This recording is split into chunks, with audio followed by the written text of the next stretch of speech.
उद्घाटन में Clint Barton अपनी बेटी को अपने एकांत खेत में तीरंदाजी सिखा रहे हैं, जबकि उनकी पत्नी उनके लिए पिकनिक लंच तैयार करती है।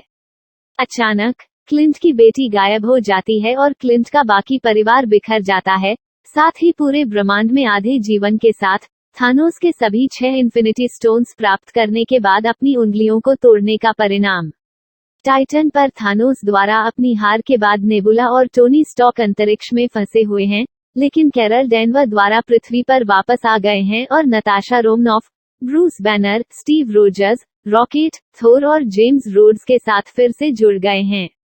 टीम थानोस से इन्फिनिटी स्टोन्स को वापस चुराने और अपने कार्यों को उलटने के लिए उनका उपयोग करने की योजना तैयार करती है, लेकिन उसे यह पता चलने पर पता चलता है कि उसने पत्थरों को दूसरी बार नष्ट करने के लिए इस्तेमाल किया था, जिससे उनके आगे के उपयोग को रोका जा सके।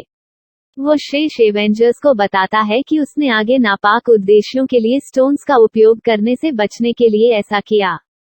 गुस्से में थोर ने थानोस का सिर काट दिया, यह कहते हुए कि उसे वकंडा में क्या करना चाहिए था। 5 साल बाद स्कॉटलैंड क्वांटम दायरे से यह पता लगाने के लिए भाग जाता है कि उसकी बेटी कैसी अब एक किशोरी है और होप वैन डायन आधी आबादी के साथ स्नैप में गायब हो गई है। रोजर्स स्नैप के प्रभावों से जूझ रहे बचे लोगों के लिए दुखद परामर्श सत्रों का नेतृत्व कर रहे हैं, जबकि Romanoff, Rhodes, Denver, Okoye, rocket और नेबुला की मदद से पृथ्वी और बाकी ब्रह्मांड दोनों पर अथक रूप से नजर रख रहे हैं। लैंग रोमनॉफ और रोजर्स के पास जाते हैं और बताते हैं कि जबकि उनके लिए 5 साल बीत चुके थे, क्वांटम दायरे में उनके लिए केवल 5 घंटे ही गुजरे थे और वह समय वहां बहुत अलग तरीके से फैला था। तीनों स्टॉक के पास जाते हैं, जो अब पेपर पॉट्स के साथ एक बच्चे की परवरिश कर रहा है और अपने सिद्धांत की व्याख्या करता है कि क्वांटम दायरे का इस्तेमाल समय पर वापस जाने के लिए किया जा सकता है और थानोस द्वारा उन्हें इकट्ठा करने से पहले इन्फिनिटी स्टोन्स को चुरा लिया जा सकता है। स्टॉक ने शुरू में अपने परिवार को खतरे में डालने और उसे मिली शांति के बारे में चिंता के साथ उनके प्रस्ताव को खारिज कर दिया, लेकिन पीटर पार्कर के नुकसान पर विचार करने के बाद सैद्धांतिक मॉडल का परीक्षण करने का फैसला किया जो लैंग की क्वांटम सुरंग के साथ काम करेगा, अंततः एक काम करने वाला ढूंढेगा। स्टॉक के साथ अब शेष एवेंजर्स अपनी टीम को फिर से इकट्ठा करने के लिए तैयार हैं। ब्रूस बैनर ने अब हल्क को अपने हिस्से के रूप में ग्रहण कर लिया है और अपनी चेतना और हल्क को एक साथ मिला दिया है। रोमनॉफ, रोड्स से एक हत्यारे की रिपोर्ट सुनने के बाद, जो बार्टन के समान तरीकों से संचालित होता है, उसे खोजने के लिए निकल जाता है। बार्टन अपने परिवार के खोने के बाद दुहक से भस्म हो गया, दुनिया भर में आपराधिक कार्टेल और गिरोहों का क्रूरतापूर्वक नरसंहार करते हुए रोनिन के तहत काम कर रहा है ताकि दुनिया को सुधारने की कोशिश की जा सके। नताशा उसे जापान में पाती है और कुछ समझाने के बाद वह अपने परिवार को वापस लाने की कोशिश करने के लिए टीम में फिर से शामिल होने के लिए सहमत हो जाता है। बैनर और रॉकेट न्यू असगार्ड के छोटे से शहर में जाते हैं, जहां वाल्किरी और असगार्ड के अंतिम बचे लोग बस गए हैं। वे वहां थोर को ढूंढते हैं, जो वकांडा में थानोस को मारने में नाकाम रहने पर अपराधबोध से अभिभूत हो गया है। थोर अधिक वजन का हो गया है, उसके बाल और दाढ़ी बढ़ गई है और वह अपना खाली समय जंक फूड खाने, नशे में रहने और अपने दोस्तों कोर्ग और माइक के साथ फोर्टनाइट खेलने में बिताता है। रॉकेट और बैनर से कुछ समझाने के बाद थॉर एवेंजर्स में लौटने के लिए कृतघ्नता से सहमत हो गया। बार्टन पर क्वांटम टाइम मशीन का परीक्षण करने के बाद, जो पुष्टि करता है कि यह काम करता है, द एवेंजर्स एक योजना के साथ फिर से जुड़ गए हैं। बैनर, रोजर्स, लैंग और स्टॉक 2012 में न्यूयॉर्क की लड़ाई के दौरान टाइम, माइंड और स्पेस पत्थरों को पुनः प्राप्त करने के लिए तैयार हैं। बैनर गर्भगृह में जाता है, जहां उसे प्राचीन द्वारा सूचित किया जाता है कि टाइम स्टोन को उसकी समय रेखा से लेने से स्टीफन स्ट्रेंज के भविष्य में कैसिलियस को प्रकृति के नियमों को नष्ट करने से रोकने के प्रयासों को रोका जा सकेगा। हालांकि जब बैनर उसे बताता है कि स्ट्रेंज ने थानोस को स्वेच्छा से टाइम स्टोन को छोड़ दिया, तो वह बैनर को इसे प्राप्त करने की अनुमति देती है, जिसका अर्थ है कि स्ट्रेंज ने थानोस को हराने के लिए होने वाली घटनाओं के एक विशिष्ट अनुक्रम का इरादा किया था।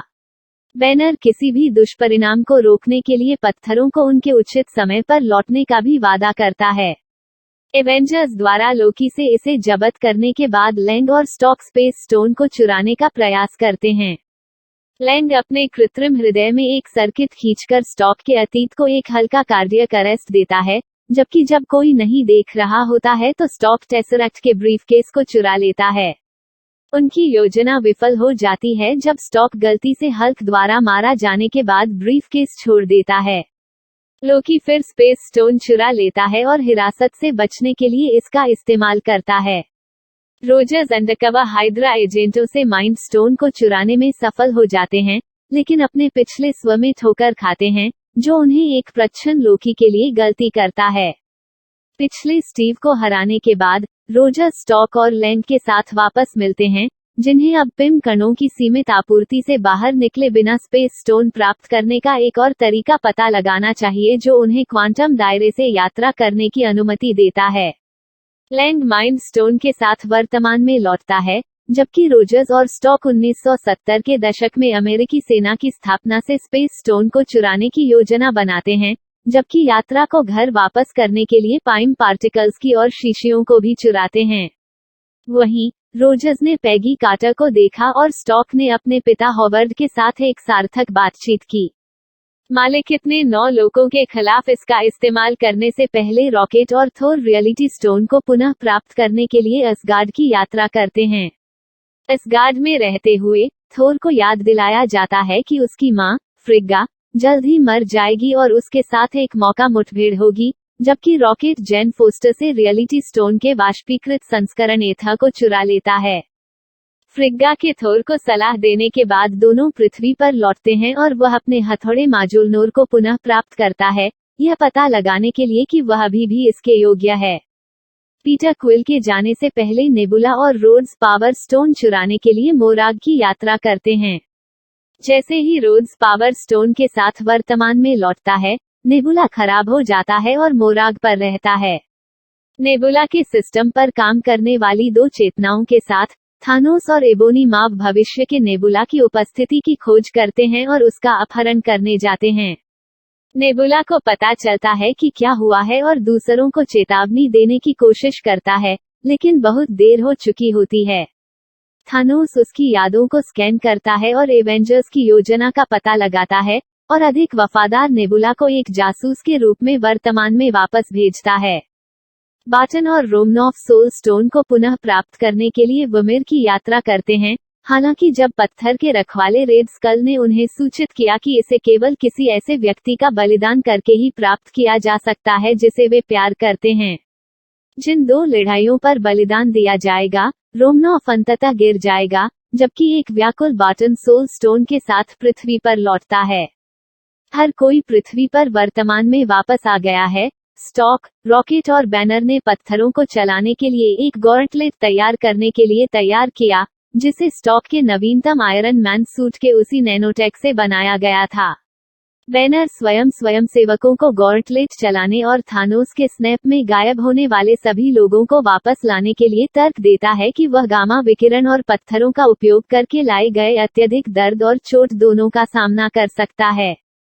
वो सफल हो जाता है, हालांकि थानोस द्वारा उन पर लगभग तुरंत हमला किया जाता है, जिसे नपुंसक नेबुला द्वारा पृथ्वी पर लाया गया है, इस प्रक्रिया में क्वांटम पोर्टल को नष्ट कर रहा है। थानोस एवेंजर्स मुख्यालय को मलबे में बदल देता है, टीम को विभाजित कर देता है और गॉर्टलेट बाटन के संरक्षण में गिर जाता है।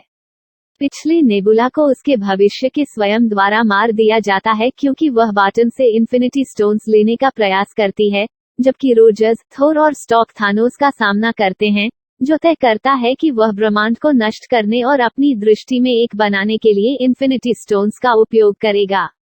3 थानोस से एक के बाद एक लड़ते हैं। रोजर्स थोर के सिद्धांत की पुष्टि करते हैं कि वह माजुलनोर चलाने के योग्य है, लेकिन प्रत्येक थानोस द्वारा सर्वश्रेष्ठ हैं। थानोस की सेना के पृथ्वी पर उतरने के तुरंत बाद, थानोस और उसकी सेना पर हमला शुरू करने से पहले, चाला, सभी एवेंजर्स और बैनर द्वारा पुनर्जीवित अन्य सहयोगियों के साथ, रोजर्स के सामने प्रकट होता है।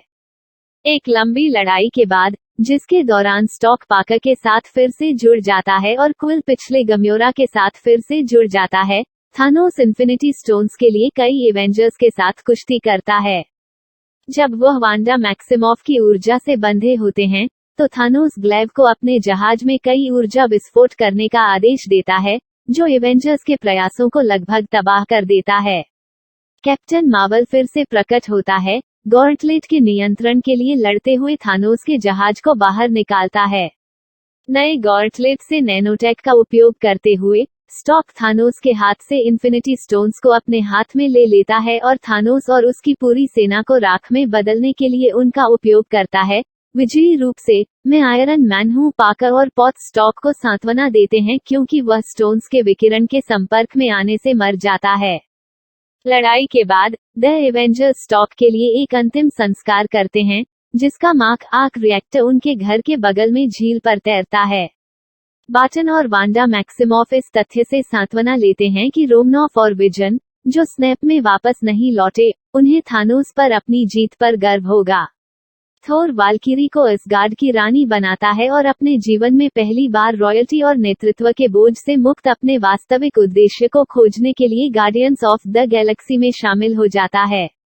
बाटन अपने परिवार के पास घर लौटता है और पाकर स्कूल लौटता है, जहां वह अपने सबसे अच्छे दोस्त नेड के साथ फिर से मिल जाता है।